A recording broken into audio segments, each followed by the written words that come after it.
Noah Gray. I'm the Chief Communications Officer for DC Fire and EMS. I have Assistant Chief of Operations Tony Kelleher, Kelleher. Tony, common spelling. We're going to give you an initial briefing about what happened this morning here. Then we'll take some questions, and then we will try and do this in Spanish as well afterwards, and then we can get you Spanish sound after as well. We're joined by a number of agencies from the District of Columbia here, and this is a unified command presence, and we're all working together to make sure everyone is safe, continues to be safe after these unfortunate circumstances.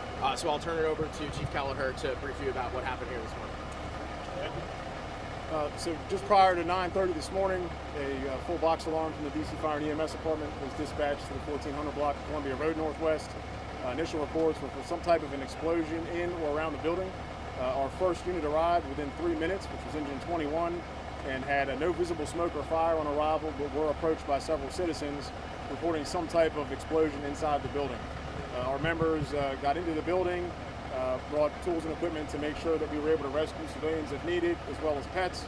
Once we got to the third floor level of this building, we did find damage in the hallways. At this point, we're still trying to figure out what the cause of that damage is from. Initially, after that was done, we created and performed 2 systematic searches of the building. There was no occupants in the building at the time of the searches, and all of those proved negative. During our time here, one resident prior to our arrival did assist one occupant from the actual apartment where this is suspected to have originated from, and removed her from the building. In that process, that civilian from the building, the occupant, was transported to a local hospital with serious injuries.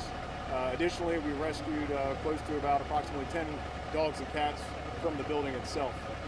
The building which sits behind us, it's a 35-unit apartment building. The building was occupied with 33 adults and 2 children at the time of the initial incident, and we are expecting that there will be displacements. And again, currently the cause of this and what made this occur in that apartment on the 3rd floor is under investigation and will continue to be done over the next several hours. Any questions? Yes. Do you have any indication that the sprinkler system is working in the building, or if there was a sprinkler system installed? So as far as I know, there was no sprinkler system in this particular building, but as we do with any time we run any incident in a large occupied building, we will go through and make sure that if there is one there, it's functional, as well as any other fire suppression systems, and that will be under fire investigations as we go through the process. What does the apartment look like inside today? So I have not gone inside. I do know that there was some structural concerns just due to the fact of some dislodging of walls and doors. We did have our collapse response units come out and assure that the structural integrity is there. We did have the Department of Buildings condemn 3 of the 35 apartments on the 3rd floor, and from there we've made sure that it's structurally sound otherwise. And what about the rest of the residents? Will they be able to move back at some point? So at some point we're hopeful that they will be able to. Like I said, right now we just have 3 units that are condemned. Right now we aren't allowing anyone into the building until the investigation concludes. Additionally, we want to make sure that there's power and gas back to the building and that everything's safe before we let that happen. So we're hopeful that that will occur. Do you know how the injured woman is doing at this point? At this point, I don't have an update on her. Like I said, she was transported immediately after we got here. Serious injuries, and right now that's all I know. Any reason to believe this isn't sort of a kitchen accident? So again, under investigation, that time will tell with that. Where did it start? Unsure at this time. In what part of the apartment? We don't know. Yeah, it's under investigation. It just happened in that 3rd floor apartment. Can you explain where the damage is centered around? The entire apartment. Any more questions? You got time for 1 or 2 more? We'll do Spanish. No? So okay. But no fire, no char, no smoke, no nothing. No, there was no evidence of fire on our arrival. There was a haze in the building, which could have been from the extinguisher or smoke, but there was no fire on arrival. Yeah. So yeah, at this time, just that 1 injury right now. That doesn't look like we'll have any more than that. We didn't evaluate any more people. You can see in the street there are some shards of glass from the explosion.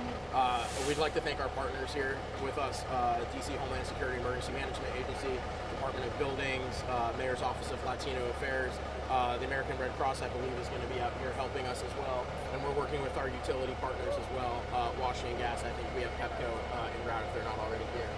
So again, we're gonna be here probably for the next few hours. We want to make sure that the residents that are impacted by this are taken care of. They're able to get their medication.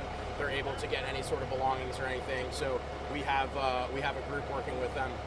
So we'll be out here for a little while. We're not going anywhere, and we'll be able to answer any of your questions as you have them. Okay. So.